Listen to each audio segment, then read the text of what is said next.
Hello. चलो आज ecosystem पढ़ते हैं, इकोलॉजी का सेकंड चैप्टर। ठीक है। सो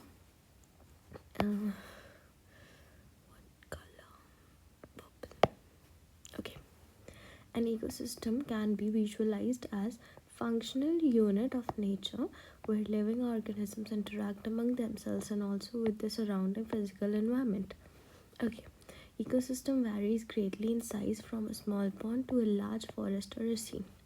Many ecologists regard the entire biosphere as a global ecosystem, as a composite of all local ecosystems on Earth. Since this system is too much big and complex to be studied at one time, it is convenient to divide it into two basic categories: terrestrial and aquatic.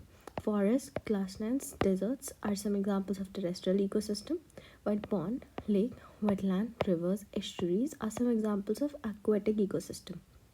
Crop fields and aquarium may also be considered as man-made ecosystems. Fine.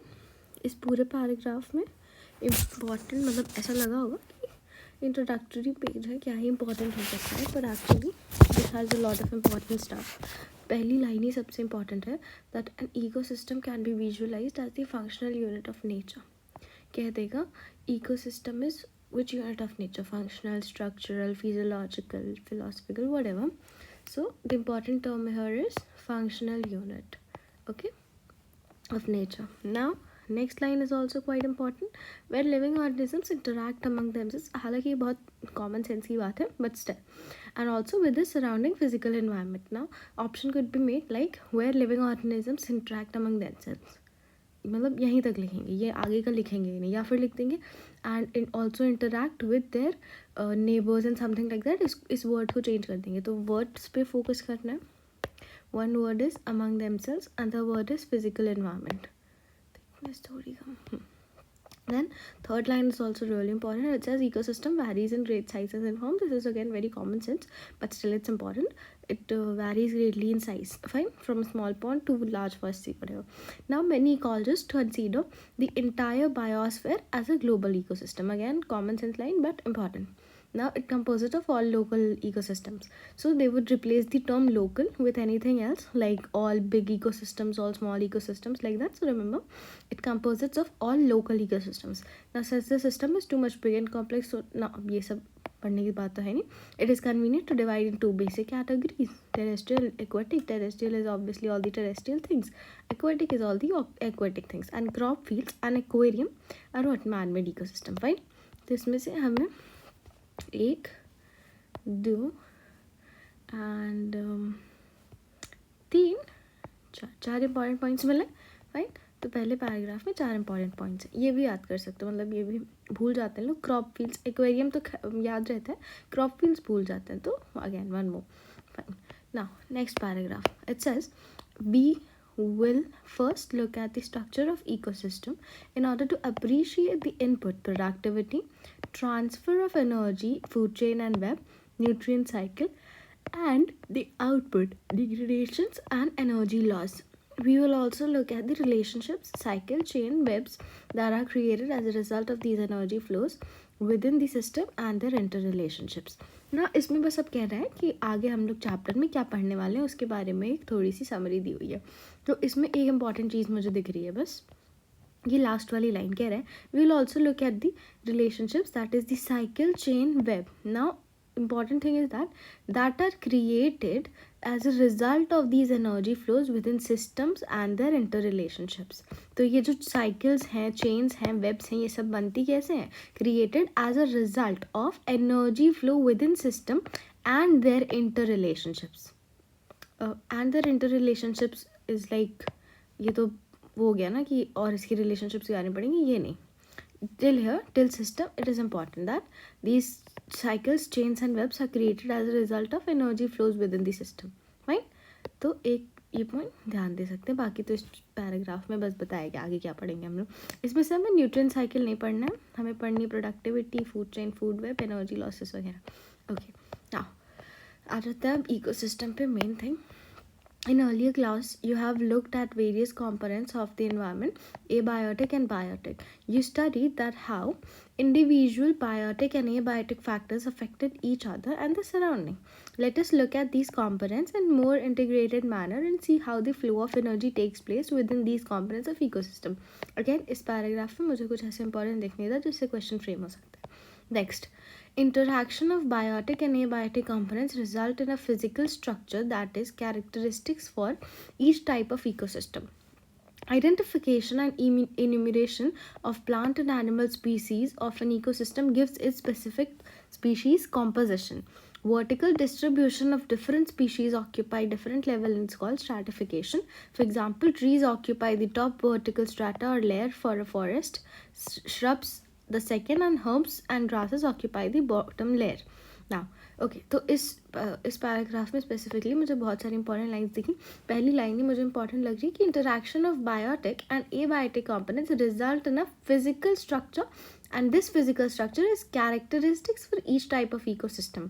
Fine. So interaction of abiotic and biotic component results in a physical structure that is like जो structure मतलब कैसे explain करो, हम लोग जो देख सकते हैं फील कर सकते हैं वो उस टाइप का फिजिकल स्ट्रक्चर की बात हो रही है, मतलब जो प्रेजेंट हो जो ट्रू हो, ठीक है वैसा था. और ये फिजिकल स्ट्रक्चर जो है ये कैरेक्टरिस्टिक है हर टाइप के इकोसिस्टम के लिए. So I want you to remember they can say that interaction of biotic and abiotic component is a result of what structure, physical, functional, mechanical, anything. They can the term here physical, remember this. Then कैसे बताऊँ ये कुछ fine. और फिर कहेंगे this is the what is the characteristic of each type of ecosystem. So the physical structure of interactions of biotic and abiotic components is the characteristics of ecosystem. Fine.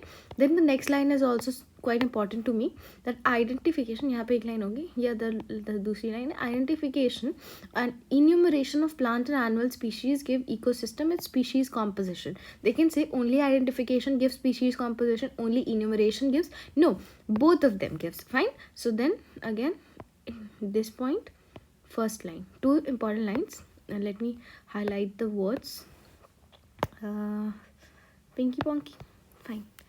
Identification, enumeration, both give species composition. These are few keywords. Okay. Then here also physical.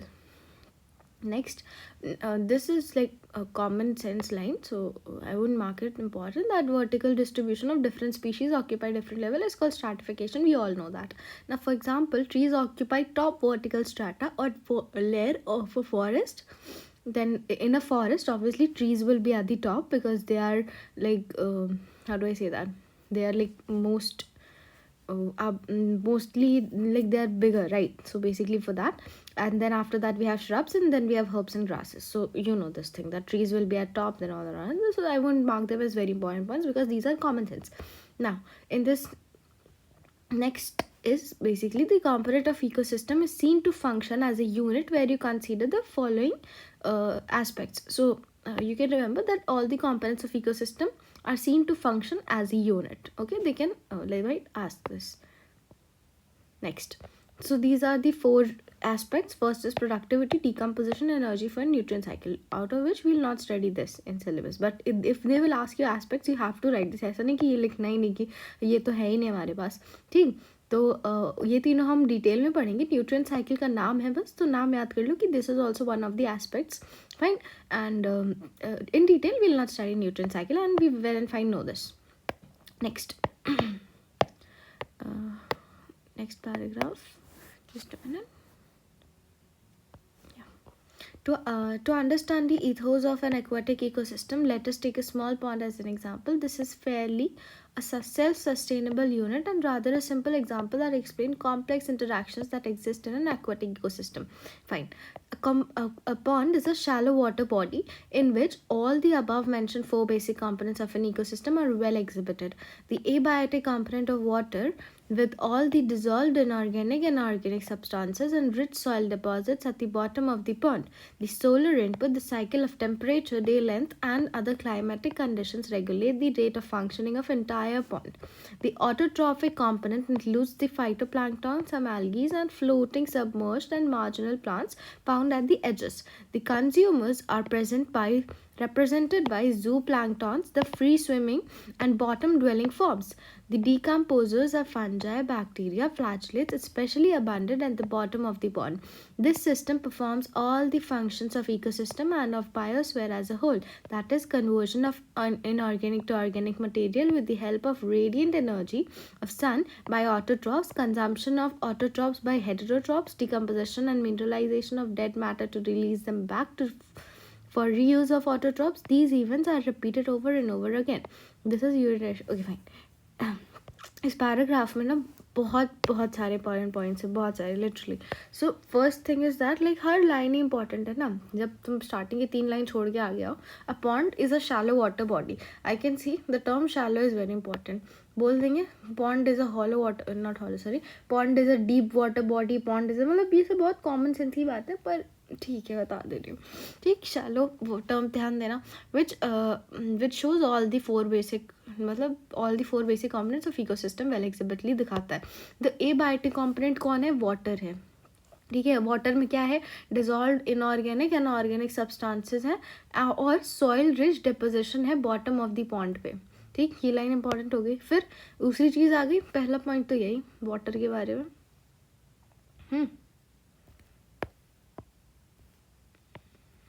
आ गया. हाँ, पहला point ये हो गया पानी का. दूसरा point हो गया सोलर इनपुट का, द साइकिल ऑफ टेम्परेचर. क्या क्या चीज़ें, क्या क्या एबायोटिक फैक्टर्स गवर्न करती हैं? तो solar input, cycle of temperature, day length and other climatic conditions. ठीक, ये जो है रेगुलेट करती है फंक्शन ऑफ एंटायर पॉन्ड. ठीक, rate of functioning of entire pond. ये हो गया सेकेंड पॉइंट. फिर ऑटोट्रॉफिक कंपोनेंट्स में क्या क्या आते हैं? फाइटोप्लैंक्टन्स आते हैं, कुछ एल्गीज आते हैं, कुछ फ्लोटिंग और सबमर्ज्ड और मार्जिनल प्लांट्स आते हैं जो कि एजेस पे मिलते हैं पॉन्ड के. देखा है ना, जो पॉन्ड होता है उसके कोने कोने पे कुछ कुछ कुछ कुछ पत्तियाँ जो तैर रही होती हैं, उनकी बात हो रही है. तो ये थर्ड पॉइंट यहाँ से शुरू होता है कि ऑटोट्रॉफिक कंपोनेंट में कौन कौन आता है? फाइटोप्लैंक्टन्स, कुछ एल्गीज और कुछ फ्लोटिंग, सबमर्ज्ड और कुछ मार्जिनल प्लांट्स. तो ये तीसरी इंपॉर्टेंट चीज़ हो गई इस पैराग्राफ की. फिर ये ऑटोट्रॉफ से रिप्रेजेंट हो गया. अब हेटेरोट्रॉप्स को कौन रिप्रेजेंट करता है? बेसिकली कंज्यूमर्स को कौन रिप्रेजेंट करता है? तो जू प्लैंक्टॉन्स क्या होते हैं? तो free and bottom dwelling forms होते हैं. ठीक, तो ये हमारा फोर्थ पॉइंट हो गया कि जू प्लैंक्टॉन कंज्यूमर्स को रिप्रेजेंट कर. अब कंज्यूमर्स हो गया, फिर फाइनली डीकम्पोजर्स की बारी आती है. तो डीकम्पोजर्स में होते हैं हमारे फंजाई, बैक्टीरिया, फ्लैजेलेट्स. ठीक, और ये सब स्पेशली कहाँ पे होते हैं? बॉटम ऑफ द पॉन्ड पे होते हैं. This is also important. ये हमारा 5th पॉइंट हो गया. Then the system performs all the functions of ecosystem and of biosphere as a whole. तो कहेगा this system can perform functions of any ecosystem but not of biosphere as a whole. So no, this system, ये भी important है, the system performs all the functions of any ecosystem and of biosphere as a whole also. ठीक, तो ये important point है. अब इसका अर्थ क्या हुआ कि ये ऑर्गेनिक कंपाउंड्स को इनऑर्गेनिक को ऑर्गेनिक में कन्वर्ट कर देता है by radiation energy of sun. ठीक, कैसे कन्वर्ट करते हैं? By radiation energy, radiant energy. Fine. Now consumption of autotrophs by heterotrophs. Consumption of मतलब वही ऑटोट्रॉप्स को हेटेरोट्रॉप्स खा जाता है. अब ये कोई मार्क करने की बात तो है नहीं, ये तो पता ही है, होता ही है, ये ट्रूथ है. Then next is decomposition and mineralization of dead matter to release them back for use of autotrophs. Fine. These events repeat over and over again. There is unidirectional movement of energy towards higher trophic level and it's dissipated and loss of heat is as losses heat to the environment. तो मतलब ये सब तो बातें हमें पता है. 7 important points है. पहला तो क्या कि पॉन्ड जो है वो शैलो वाटर बॉडी है. फिर दूसरा कि पानी जो है उसमें डिजॉल्व इनऑर्गेनिक और ऑर्गेनिक सब्सटेंसेस हैं और सॉइल रिच डिपोजिशन है बॉटम ऑफ द पॉन्ड में. फिर उसके बाद से एबायोटिक फैक्टर्स क्या क्या है जो गवर्न करते हैं. तो एबायोटिक फैक्टर्स हमारे हो गए सन, सोलर एनर्जी. फिर मैं वो इसको हाईलाइट करते चलती हूँ. Solar input, cycle of temperature, day length और दूसरे क्लाइमेटिक फैक्टर्स हैं जो रेगुलेट करते हैं फंक्शनिंग ऑफ एंटायर पॉइंट को. फिर ऑटोट्रॉफ्स में कौन कौन आते हैं? फाइटोप्लैंक्टन, एल्गीज, कुछ फ्लोटिंग और सबमर्ज्ड और मार्जिनल प्लांट्स. ठीक, कंज्यूमर्स कौन होते हैं, जू प्लैंक्टॉन्स होते हैं। डिकम्पोजर्स कौन होते हैं, फंजाई, बैक्टीरिया, फ्लैजेलेट्स। और ये भी याद रखना है specially abundant at the bottom of the point पे ज़्यादा होते हैं ये लोग। अब ये सिस्टम जो है all functions of any ecosystem and biosphere, ये भी याद रखना करता है एज अ होल। फिर क्या कर सकते हैं, conversion of inorganic to organic material with the help of radiant energy. Fine, तो ये 7 इंपॉर्टेंट पॉइंट्स हमें मिल रहे इस चैप्टर में, इस लाइन में। ठीक, 7 के 7 से ज़्यादा ही हैं। ऑटोट्रॉपिक वाला पॉइंट इम्पॉर्टेंट है, ये वाला पॉइंट इम्पॉर्टेंट है, जू प्लैंक्टॉन्स वाला, फिर डिकम्पोजर्स वाला इम्पॉर्टेंट है, फिर ये any ecosystem and biosphere important है, conversion of organic and organic important है। तो ये सारी चीज़ें याद रखेंगे। नेक्स्ट आ जाते हैं हमारे पहले एस्पेक्ट पे, जो कि है प्रोडक्टिविटी।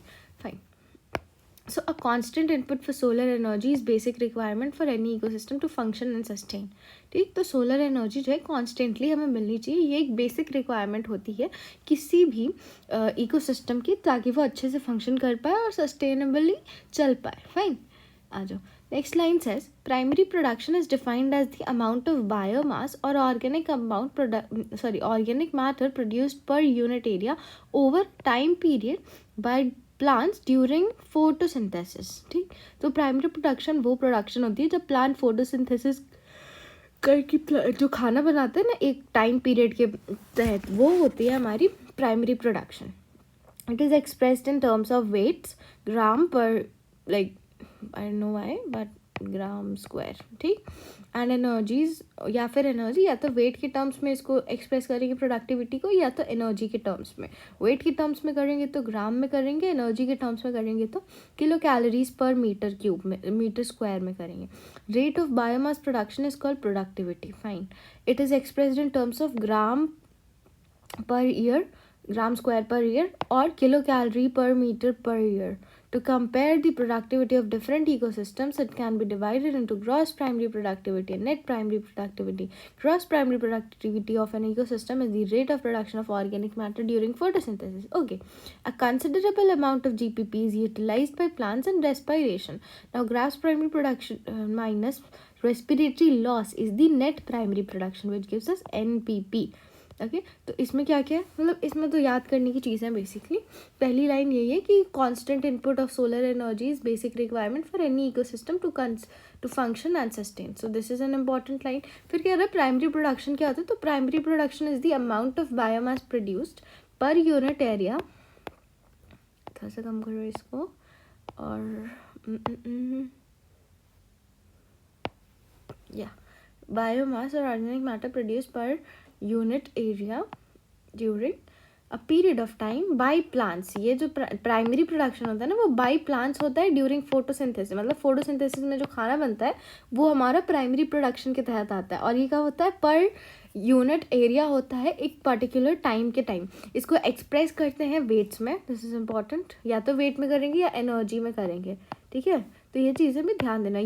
इसमें ना वो पूछता है, क्या बोलते हैं, यूनिट्स पूछता है कि वेट में कितना होगा, ग्राम पर स्क्वायर, मतलब ग्राम -2। ठीक है, और एनर्जी में होता है kilo calorie per metre square. ठीक, फिर रेट ऑफ बायोमास प्रोडक्शन को प्रोडक्टिविटी कहते हैं।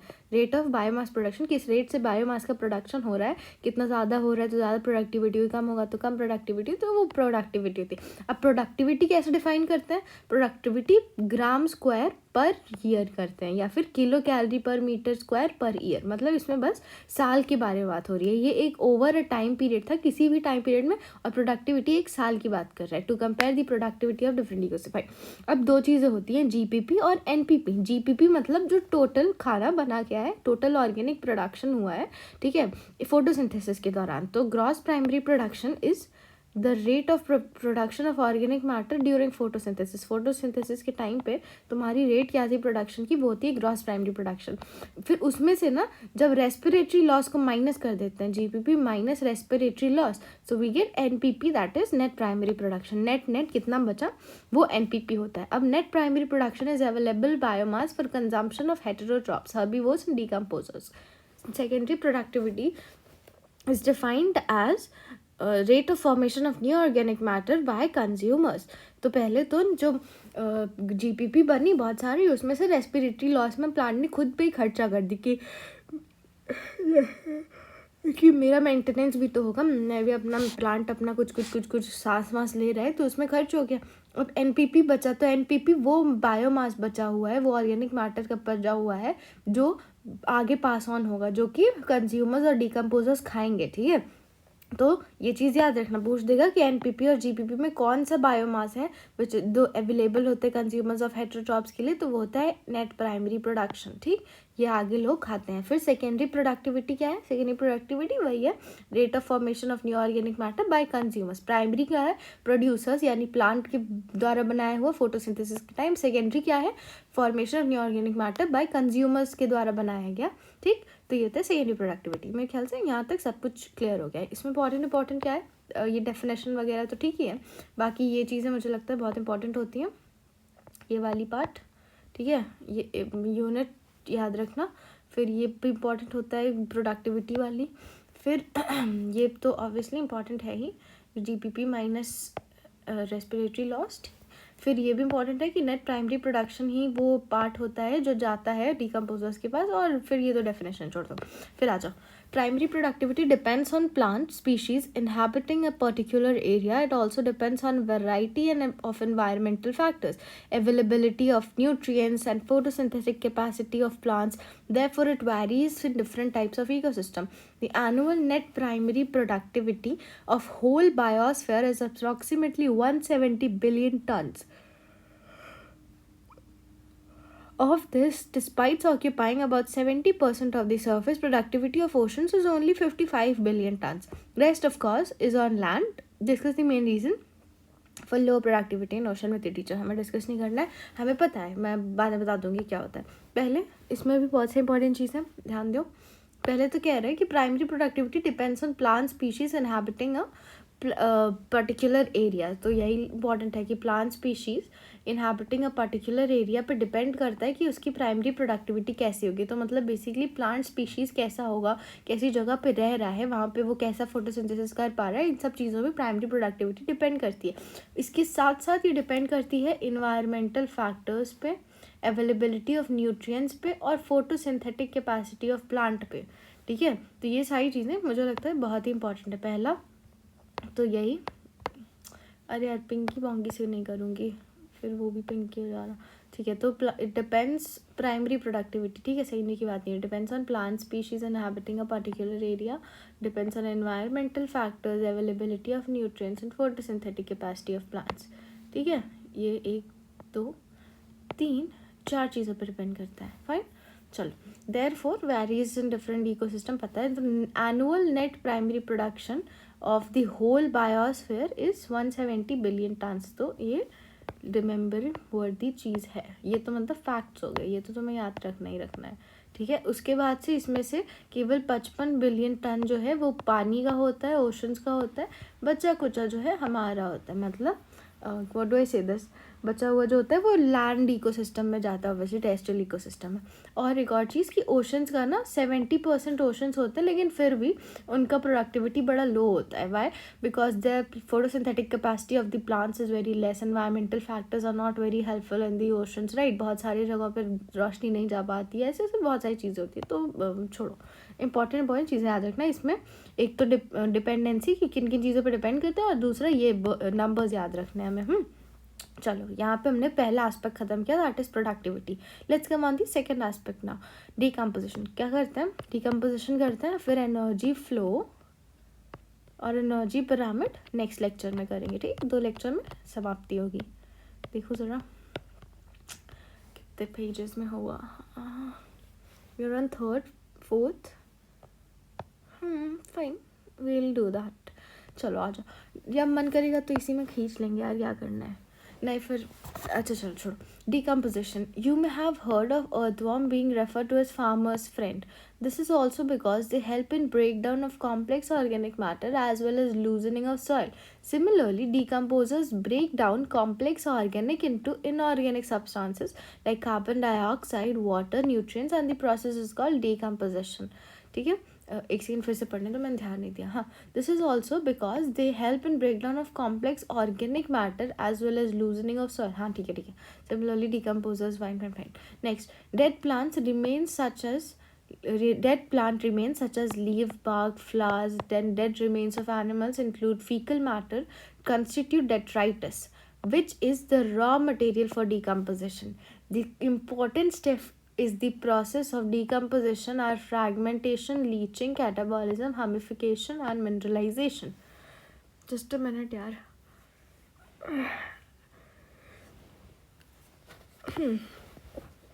Okay. तो फिर पहले पैराग्राफ में क्या कह रहा है कि फार्मर्स फ्रेंड कहते हैं हम लोग इसको, अर्थवॉर्म को कहते हैं, है ना. रुक जा. तो अर्थवॉर्म को फार्मर्स फ्रेंड क्यों कहते हैं? क्योंकि ये वेरियस ऑर्गेनिक कंपाउंड्स को ब्रेक करता है और इनऑर्गेनिक कंपाउंड्स ब्रेक करता है और सॉइल की लूजनिंग कराता है. ठीक है, ये डिकम्पोजर नहीं है, लेकिन जितना मत करो, this is not decomposer but it is refer to as farmers friend. Fine. अब कह रहे हैं कि डिकम्पोजर्स भी कुछ ऐसा ही काम करते हैं. ये भी ऑर्गेनिक कंपाउंड्स को ब्रेक डाउन करते हैं इनऑर्गेनिक कंपाउंड्स में, सिंपलर इनऑर्गेनिक कंपाउंड्स में, जैसे कार्बन डाइऑक्साइड, वाटर और न्यूट्रिएंट्स में. इस प्रोसेस को कहते हैं डिकम्पोजिशन. अब जो डेड प्लांट रिमेन्स वगैरह होती हैं, लीव बार्क्स ऑब्वियसली, इन सबको कहते हैं डेट्राइटस. एक रॉ मटेरियल होता है डिकम्पोजिशन के लिए. अब कुछ स्टेप्स दिए गए हैं तो वो हम लोग पढ़ते हैं. तो पहली चीज़ तो क्या, फार्मर्स फ्रेंड कहते हैं अर्थवॉर्म को. सबको पता है क्यों कहते हैं, ये देखो. Because break down of complex organic matter as well as loosening of soil. 2 वजहों से हम लोग कहते हैं फार्मर्स फ्रेंड. तो पहली चीज़ तो यही है. फिर नेक्स्ट थिंग इज डिकम्पोजर्स भी यही काम करते हैं ऑर्गेनिक मैटर, हाँ, कॉम्प्लेक्स ऑर्गेनिक मैटर को ब्रेक करते हैं सिंपल इनऑर्गेनिक मैटर में, जैसे कार्बन डाइऑक्साइड में, वाटर में, न्यूट्रिएंट्स में. इस प्रोसेस को कह देते हैं डिकम्पोजिशन. मतलब इसमें याद क्या रखना है, मैं बताती हूँ कि कॉम्प्लेक्स ऑर्गेनिक को सिंपल इनऑर्गेनिक में ब्रेक करते हैं. और कौन होते हैं वो इनऑर्गेनिक लोग? कार्बन डाइऑक्साइड, वाटर और न्यूट्रिएंट्स. ये चीज़ मतलब मैंने पॉइंट आउट की. फिर dead plant remains such as leaf bark constitute detritus, ये हमें पता है, which is a raw material. To detritus is a raw material for decomposition. ये याद ध्यान देना. फिर इंपॉर्टेंट स्टेप्स क्या क्या होते हैं डेट्राइटस को ब्रेक करना. So basically fragmentation, leaching, catabolism, humification, mineralisation. Steps याद ही हैं हमें. तो इस पैराग्राफ में 2 इंपॉर्टेंट चीज़ें ध्यान देनी है. फिर आ जाओ डेट्राइटिवोर्स, जैसे कि earthworm break down detritus into smaller particles. This process is called fragmentation. पहला प्रोसेस फ्रैगमेंटेशन होता है जिसमें डेट्राइटिवोर्स यानी कि अर्थवॉर्म्स जो होते हैं वो डेट्राइटस को तोड़ते हैं छोटे पार्टिकल्स में. By the process of leaching, water soluble inorganic substances go down the soil horizon and get precipitated as unavailable salts. तो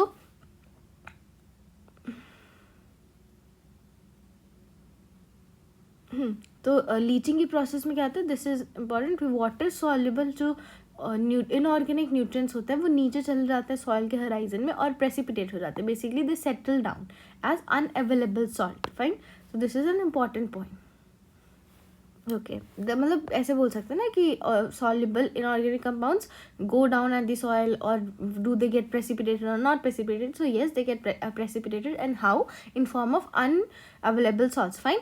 Now bacterial and fungal enzymes degrade detritus into simpler organic substances. This process is called catabolism. Second हो गया leaching. Third process is catabolism. Catabolism में क्या होता है, bacterial और fungal enzymes, अरे यार एंजाइम की बोल रही हूँ, एंजाइम्स जो होते हैं वो तोड़ते हैं डेट्राइटस को सिंपलर इनऑर्गेनिक सब्सटेंसेस में. पहले तो फ्रैगमेंटेशन में बेसिकली उसने ऐसे फिजिकली इतने बड़े हिस्से को 4 हिस्सों में तोड़ के डिवाइड कर दिया. ठीक है. अब कैटाबॉलिज्म में क्या हो रहा है, बैक्टीरिया और फंगस इस पर अटैक करेंगे और इसको और चुगदी पार्टिकल्स में तोड़ देंगे. ठीक. तो दिस इज कॉल्ड कैटाबॉलिज्म. और कौन कौन लोगों को यूज़ कर सकते हैं हम लोग? बैक्टीरियाज को और फंजाइज को. ठीक है, फंगल एंजाइम्स को, 2 तरह के एंजाइम्स को. ठीक. चलो सिंपलर इनऑर्गेनिक बनाते हैं. Now next paragraph is, it is important to know that all the above steps in decomposition operate simultaneously on detritus. मतलब ये सारी चीज़ें ऐसे दिखा रहे हैं कि पहले फ्रैगमेंटेशन होगा, फिर लीचिंग, फिर ये, पर सब कुछ एक साथ साइमल्टेनियसली हो रहा होता है. तो ये चीज़ तो इंपॉर्टेंट है भाई, याद करने वाली. साइमल्टेनियसली टर्म याद रखना, याद हो जाएगा सब कुछ. फिर humification and mineralisation occurs during decomposition of the soil. तो हमिफिकेशन और मिनरलाइजेशन कब होता है? जब सॉइल का डिकम्पोजिशन होता है. ठीक है. हमिफिकेशन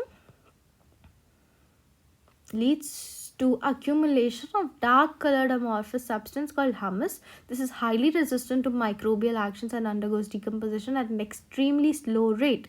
Being colloidal in nature, it serves as a reservoir of nutrients. Humus is further degraded by some microbes and release of inorganic nutrients occur by process known as mineralization. तो हमिफिकेशन मतलब हमस एक चीज़ होती है. हमस मतलब हमने पढ़ा भी होगा कि हाउ डू एक्सप्लेन दिस, जो सारे वेस्ट वगैरह होते हैं ना, उनमें वेस्ट नहीं, जो एक्सक्रीटा वगैरह होता है एनिमल्स वगैरह के, और जो रिमेन्स होते हैं, डेड रिमेन्स, वो सब जो होते हैं ना, वो मिलजुल के एक पर्टिकुलर थिंग बनाते हैं, उसे कहते हैं हमस. और ये हमस की प्रॉपर्टीज़ बहुत बार पूछी. ये कैसा होता है? डार्क कलर्ड अमॉर्फस सब्सटेंस और कोलॉइडल इन नेचर. ये हमस की प्रॉपर्टीज़ ध्यान देना तुम सब. It is dark coloured, colloidal in nature. ये इंपॉर्टेंट है, ठीक, पूछता है. ठीक है. अब ये मतलब इसके बारे में बहुत सारी चीज़ें. ये हाईली रेजिस्टेंट है माइक्रोबियल एक्शन के और बहुत धीमे धीमे डिकम्पोज होता है. तो ये भी चीज़ याद रखना. हमस इज़ हाईली रेजिस्टेंट है, जल्दी नहीं होता है decompose to microbial action and undergoes what is it, decomposition at extremely slow rate. ठीक है. Highly resistant to microbial action and undergoes decomposition at extremely slow rate. ठीक. कोलॉइडल इन नेचर है, तो जिसकी वजह से ये रिजर्व करता है बहुत सारे न्यूट्रिएंट्स को. ये भी चीज़ समझ आ जाएगी. इसका फर्दर डिग्रेडेशन होता है माइक्रोब्स की वजह से, मदद से, और इससे इनऑर्गेनिक न्यूट्रिएंट्स निकलते हैं, और इस प्रोसेस को कहते हैं मिनरलाइजेशन. ठीक है. फाइनली इसमें इंपॉर्टेंट चीज़ें क्या है, पहले हमस के बारे में, और फिर इसका कैसे कैसे ये रेजिस्टेंट है, और फिर ये न्यूट्रिएंट स्टोर करता है. ये 3-4 पॉइंट्स इंपॉर्टेंट है. नेक्स्ट पैराग्राफ में आ जाओ. Decomposition is largely an oxygen requiring process. The rate of decomposition is controlled by chemical composition of detritus and climatic factors. Decomposition is largely the rate of decomposition controlled by chemical composition. Fine. In particular climatic conditions, decomposition rate is slower if detritus is rich in lignin and chitin, and quicker if detritus is rich in nitrogen, water soluble substances like sugar. Temperature and soil moisture has most important climatic factors that regulate decomposition through the entire effectivity of soil microbes. Warm and moist environment favors decomposition, where low temperature and aerobic inhibit decomposition, resulting in built up of organic material. Fine. तो इसमें important चीज़ें बहुत सारी important चीज़ें कहता है. सबसे पहली लाइन इंपॉर्टेंट है. कह रहा है कि डिकम्पोजिशन जो है ना लार्जली ऑक्सीजन रिक्वायरिंग प्रोसेस है. तो लार्जली ऑक्सीजन रिक्वायरिंग प्रोसेस, बहुत ऑक्सीजन लगती है भैया डिकम्पोजिशन कराने में. ठीक है. Next thing is the rate of decomposition is controlled by chemical. 2 चीज़ों से गवर्न होता है. एक तो केमिकल कॉम्पोजिशन ऑफ डेट्राइटिस, और हमारा दूसरा क्लाइमेटिक फैक्टर्स. ठीक है. तो एक तो ये और दूसरा ये चीज़ें याद रखनी है. तो पहला पॉइंट तो यही, largely oxygen requiring. Second is these 2 buddies. Next, in particular climatic conditions, decomposition rate is slower. तो देखो कह रहे क्लाइमेटिक कंडीशन और बता रहे डेट्राइटस के केमिकल कॉम्पोजिशन के बारे में. क्या ही है यार एनसीईआरटी, कम ऑन. तो छोड़ो वो सब. यहाँ देखो डेट्राइटस के बारे में क्या है कि अगर वो चिटिन ही मान लो यार, चिटिन और लिग्निन में वो है ज़्यादा है, भरा हुआ है, तो वो जल्दी नहीं टूटेगा भैया. और अगर पानी और शुगर से बना है, मतलब पानी नहीं, नाइट्रोजन और शुगर से बना है, तो वो फटाफट टूट जाएगा. तो if it is rich in, तो थोड़ा हाईलाइट मारो, detritus is rich in lignin and chitin. तो क्या होता है, डेट्राइटस धीरे धीरे टूटता है, स्लोअर. ठीक है. और अगर डेट्राइटस में नाइट्रोजन और वाटर सॉल्युबल सब्सटेंसेस हो तो क्विकर. ठीक. तो ध्यान दियो, ये पहली इम्पॉर्टेंट बात. मतलब ये हमेशा, ये बहुत कॉमन है, ये ध्यान ही देना, ये यहाँ से सवाल बनते ही हैं. ठीक है. मैं कैसे बताऊँ. स्लोअर अगर लिग्निन हो, क्विकर अगर शुगर और नाइट्रोजन हो. ठीक है. लिग्निन, चिटिन नाम ही गंदे हैं, तो गंदे लोग धीरे धीरे करवाएंगे, दुष्ट होते हैं. और अच्छे लोग जैसे नाइट्रोजन, वाटर सॉल्युबल, वाह कितना अच्छा है, पानी में सॉल्युबल हो जा रहा है. शुगर, ये लोग अच्छे हैं, मीठे प्यारे से हैं, तो ये जल्दी डेट्राइटस तोड़वा देंगे. फिर टेम्परेचर और सॉइल मॉइस्चर के बारे में कह रहा है. अच्छा ये लाइन देख लो, temperature and soil moisture are most important. ठीक है. रेगुलेट डिकम्पोजिशन, ये मोस्ट इम्पॉर्टेंट टर्म पे ध्यान दो. मोस्ट इम्पॉर्टेंट कैसे मार्क करूँ, हाईलाइट करूँ. यस, मोस्ट इम्पॉर्टेंट फैक्टर्स क्या क्या होते हैं? टेम्परेचर और सॉइल मॉइस्चर, ये अफेक्ट करते हैं कैसे अफेक्ट करते हैं? सॉइल माइक्रोब्स को, ठीक। अब वार्म और मॉइस्ट इन्वायरमेंट है, अगर गर्म वार्म एंड मॉइस्ट इन्वायरमेंट है तो वो डिकम्पोजिशन को फेवर करेगा। वहीं पे अगर लो और एनएरोबियसिस है, एनएरोबियसिस है, मतलब कि वो क्या कर रहा है, मतलब ऑक्सीजन एनफ नहीं है। हमें पता है डेट्राइटिस हार्डली ऑक्सीजन रिक्वायरिंग प्रोसेस है, तो वो अगर ऑक्सीजन की कंडीशंस नहीं है तो वो धीरे धीरे करेगा। तो ये हमें पता है कि ज़्यादा टेम्परेचर हुआ तो कराएगा, नहीं हुआ, कम हुआ और एनारोबियसिस हुआ तो फिर इनहिबिट करा देगा decomposition. I hope that this is clear.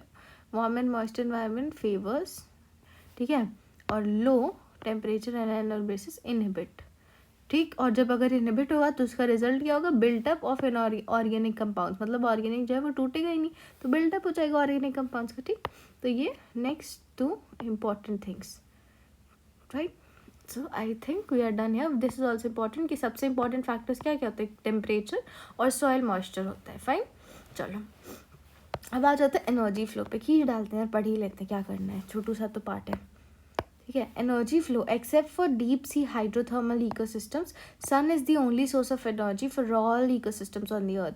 Of the incident solar energy, less than 50% of the photosynthetically active radiation PAR power, we know that plants and photosynthetic bacteria autotrophs fix sun's radiant energy to make food from simple inorganic materials. Plants capture only 2 to 10% of the PAR, as this small amount of energy sustains the entire living world. So it is very important to know how the solar energy captured by plants flow through different organisms of an ecosystem.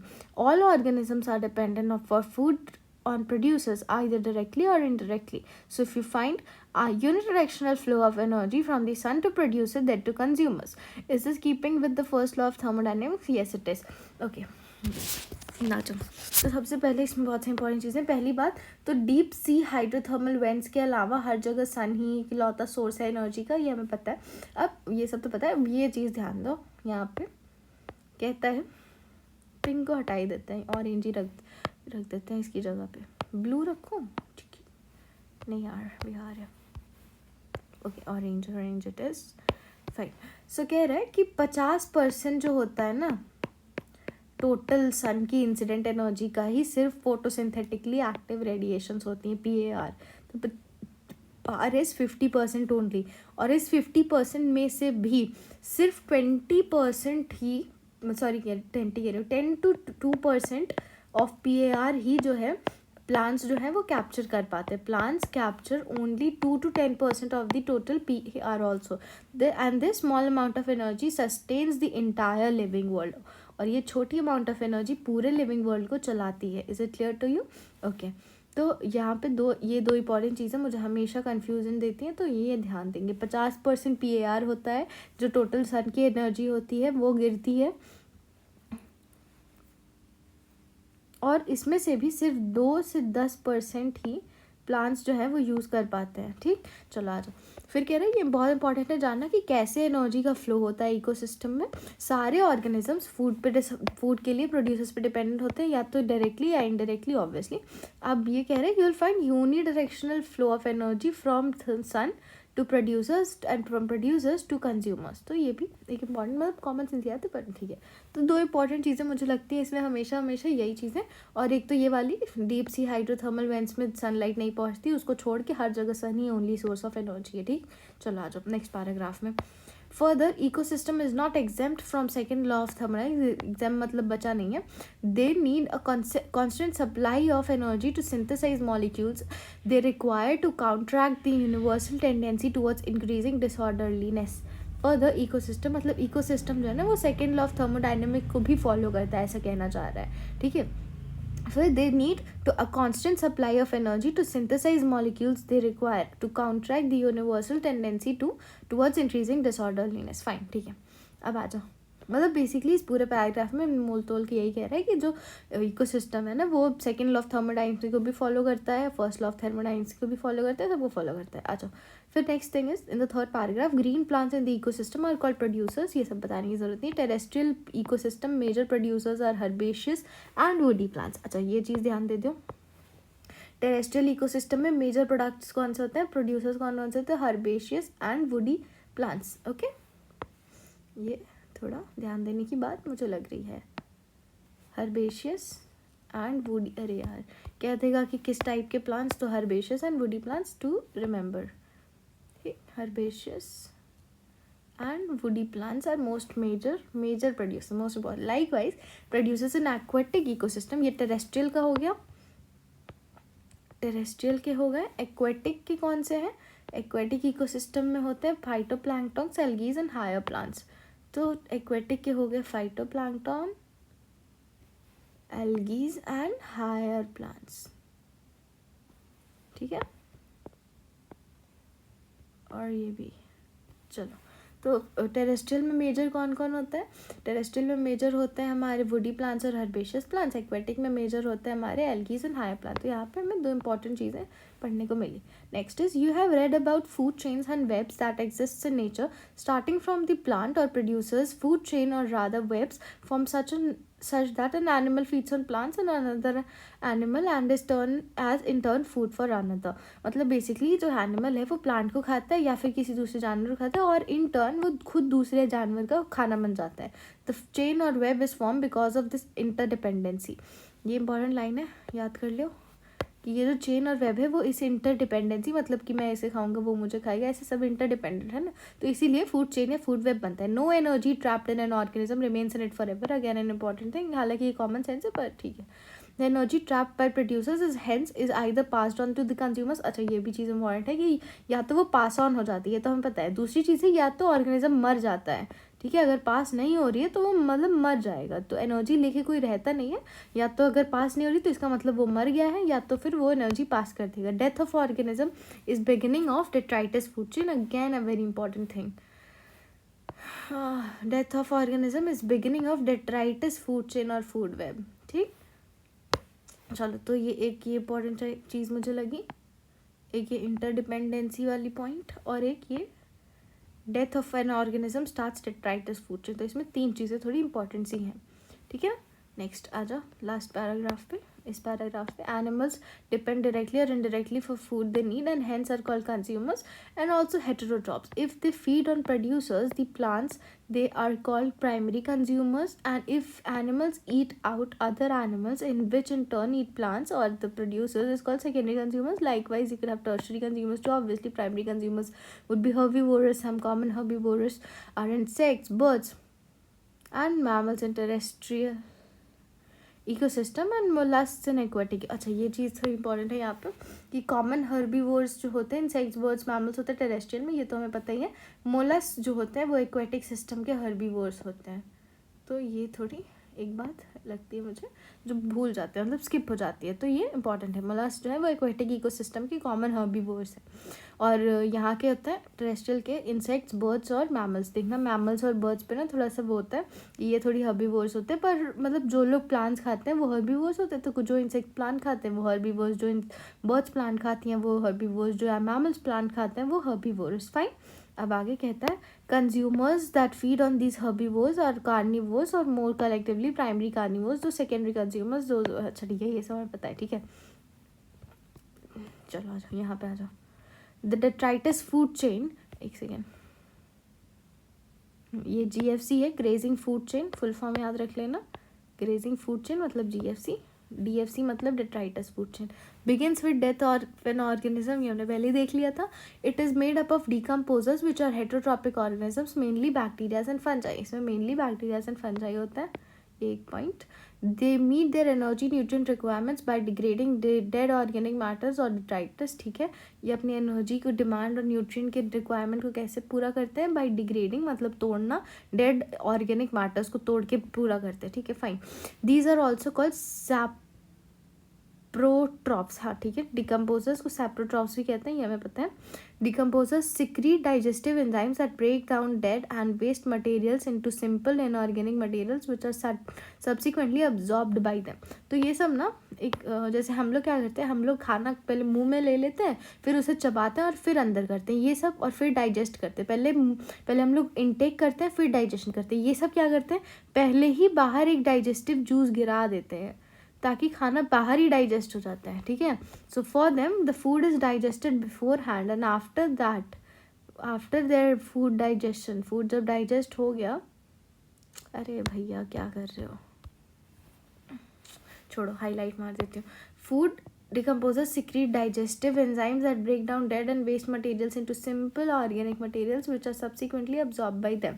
ठीक है. तो ये चीज़ important है, ध्यान देना कि क्या पहले तो ये डाइजेस्टिव जूस सेक्रीट करेंगे.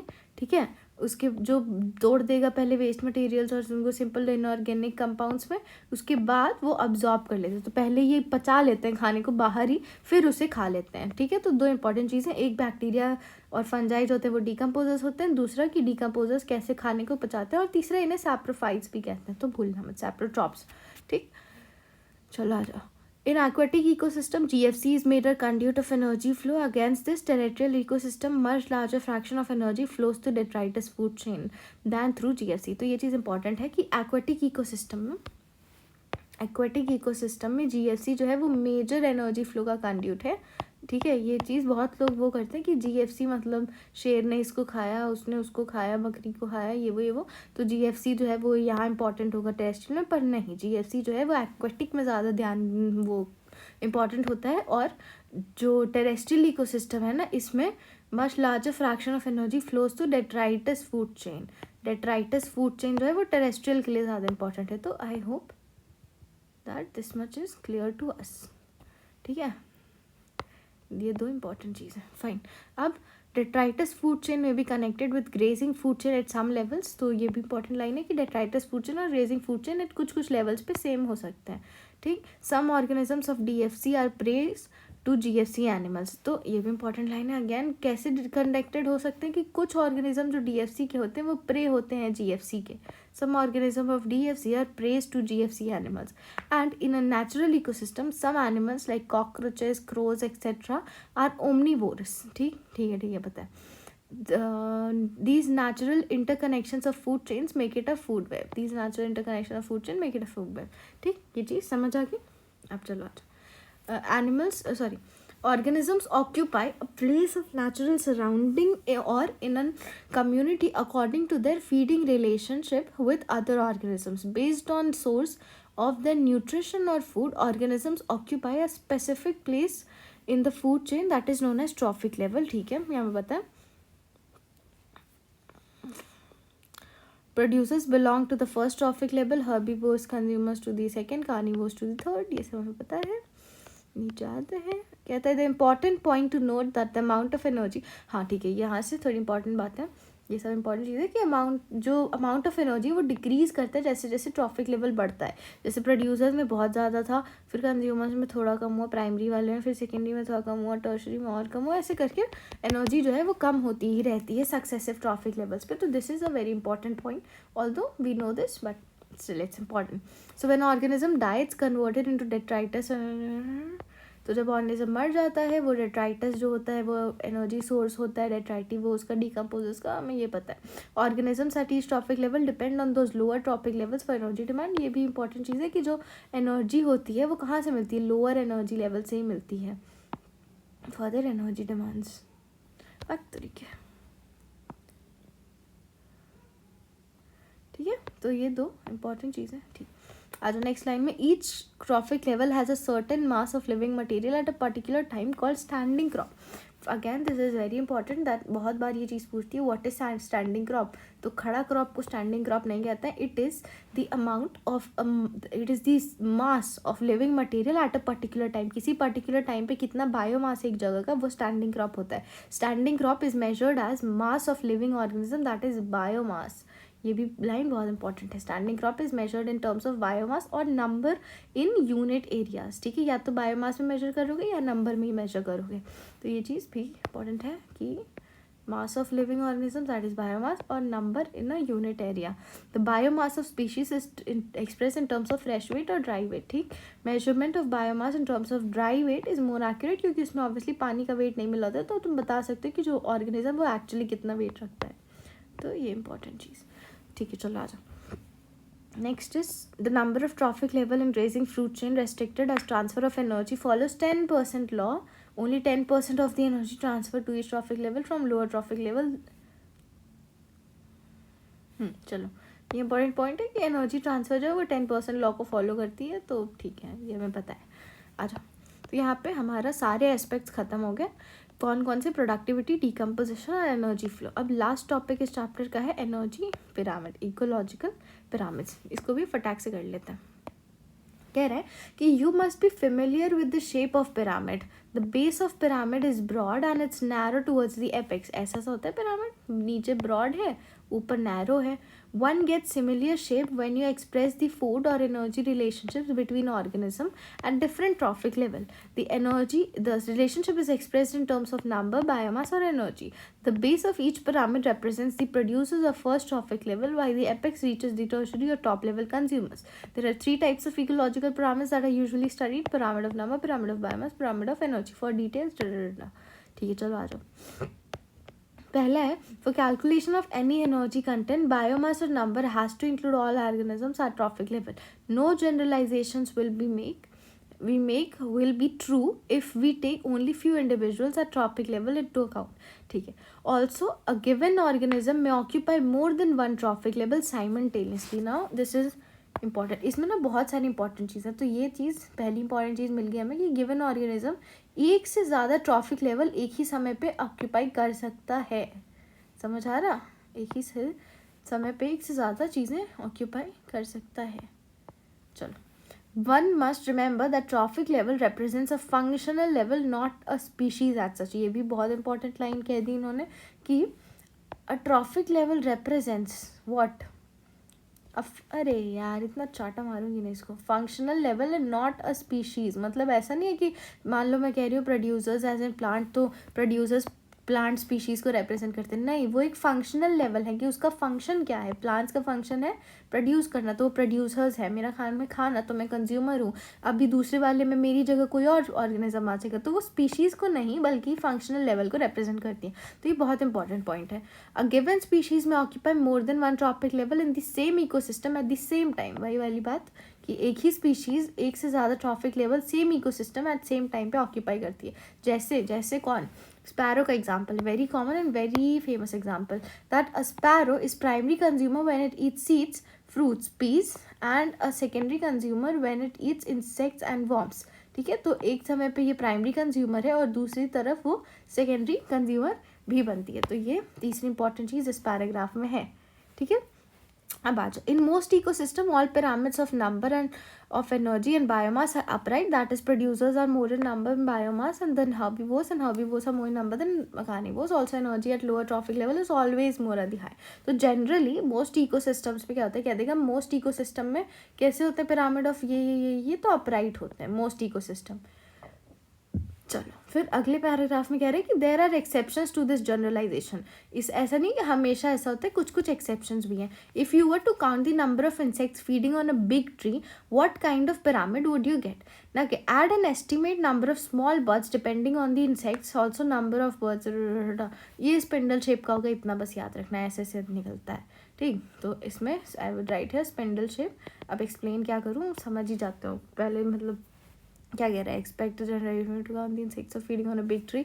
एक बड़ा सा पेड़ है, उस पर बहुत सारे इंसेक्ट्स फीड कर रहे हैं, फिर उस पर छोटे बर्ड्स फीड कर रहे हैं, तो कुछ ऐसा सा शेप आता है, स्पिंडल लाइक शेप.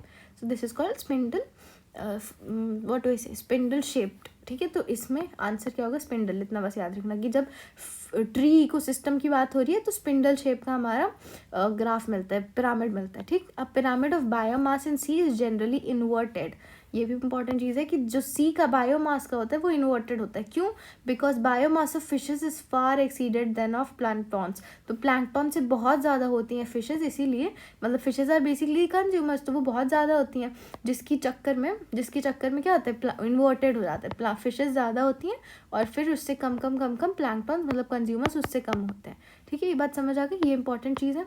तो पहला एक्सेप्शन क्या हो गया, ट्री इकोसिस्टम का। दूसरा एक्सेप्शन क्या हो गया, सी इकोसिस्टम का, ट्री और सी।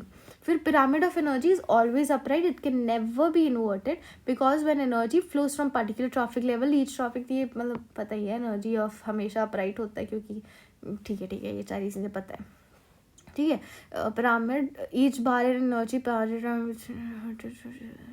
ठीक है, ये लाइन भी थोड़ी सी इंपॉर्टेंट है, ध्यान देना, बहुत लोग सेप मार देते हैं कि each bar in energy pyramid indicates the amount of energy present at each trophic level at a given time और एनुअली पर यूनिट एरिया। ठीक, कह रहा है ईच एनर्जी बार, ये इंपॉर्टेंट है, जो हर एक एनर्जी का ये डिब्बा होता है ना, ये रिप्रेजेंट करता है अमाउंट ऑफ एनर्जी प्रेजेंट, उस ट्रॉफिक लेवल पे क्या अमाउंट ऑफ एनर्जी प्रेजेंट है इन अ गिवन टाइम या फिर एनुअली पर यूनिट एरिया। ठीक, तो ये चीज़ very important. Fine, next last paragraph में कह रहा है however there are certain limitations to ecological pyramids. Ecological pyramids जो होती हैं वो कुछ स्पीशीज़ को does not take account of same species belonging to 2 और मोर ट्रॉफिक लेवल्स, जैसे स्पैरो वाला एग्जांपल हो गया, ये उन सब लोगों को ना वो नहीं करती, लेती नहीं है कि नहीं भाई तू हट ना, क्या एक ही साथ दो को ले रहा है।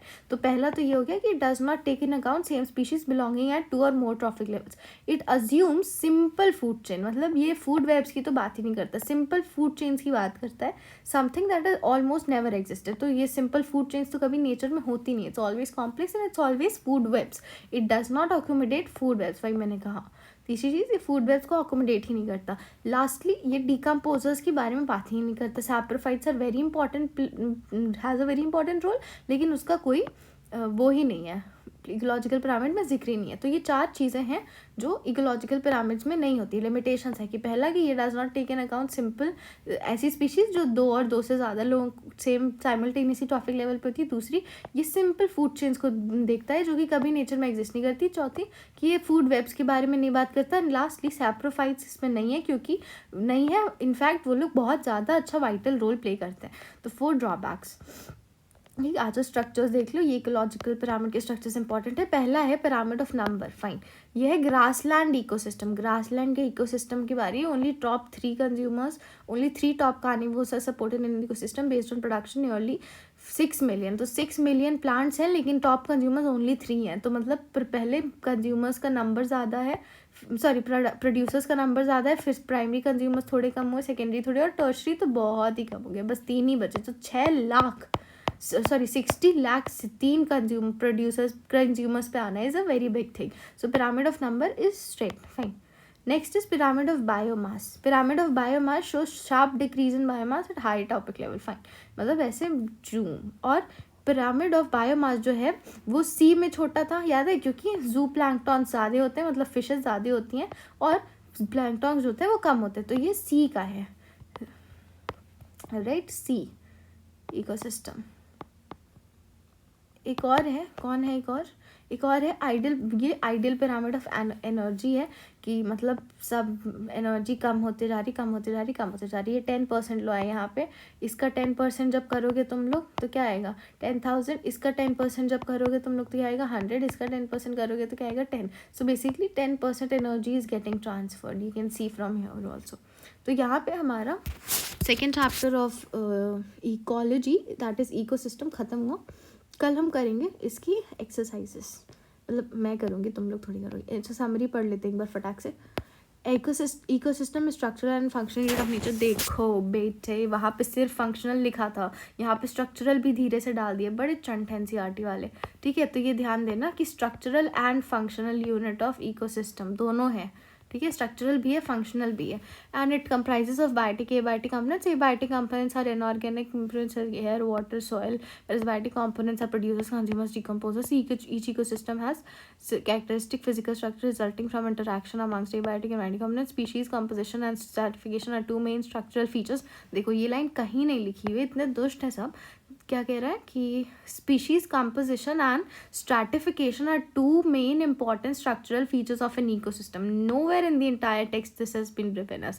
ये हमने पढ़ा, स्पीशीज कंपोजिशन कुछ होता है, स्ट्रैटिफिकेशन कुछ होता है, पर ये चीज़ नहीं कि ये दोनों जो है मेन स्ट्रक्चरल फीचर्स हैं इकोसिस्टम के। ठीक है, Based on sources of nutrition, every organism occupies a place in an ecosystem. Fine. Next is productivity, decomposition, energy flow, and nutrient cycles are four important components of ecosystem. Primary productivity is the rate of capture of solar energy biomass in the producers. It is divided into two parts: gross primary production, net primary production. Rate of capture of solar energy or total production of organic energy is called GPP. NPP is the remaining biomass energy left after utilization of producers. Second primary consumers. In decomposition, complex organic compounds and detritus suck water into carbon dioxide, water, and organic nutrients by decomposition of C processes, namely fragmentation, leaching, and catabolism. Ramification and mineralization भी होता है इसमें. ये उल्लू बना रहे हैं, हमें भूल गए लिखना. Energy flow is unidirectional. First, plants capture solar energy, then food is transferred from producers to decomposers. Organisms of different trophic level in nature connect to each other for food energy and relationship, food chain. The storage of and movement of nutrient elements through various components of ecosystem is called nutrient cycle. ये nutrient cycle के बारे में दे दिया है जो कि नहीं है सिलेबस में, पर देख लो बहुत दोस्त हैं सब. समरी में दिया है तो क्या पता सवाल पूछते, तो जितना समरी में उतना देख लेते हैं कि the storage and movement of nutrient elements through various components of ecosystem is called nutrient cycle. Nutrients are repeatedly used through this process. Nutrient cycle is of two types, gaseous and sedimentary. ठीक है, nutrient cycle दो तरह का होता है, gaseous होता है, sedimentary होता है. एटमॉस्फेयर या हाइड्रोस्फेयर में is the reservoir for gaseous type of cycle, that is carbon cycle, where earth crust is reservoir for sedimentary यानी कि फॉस्फोरस साइकिल.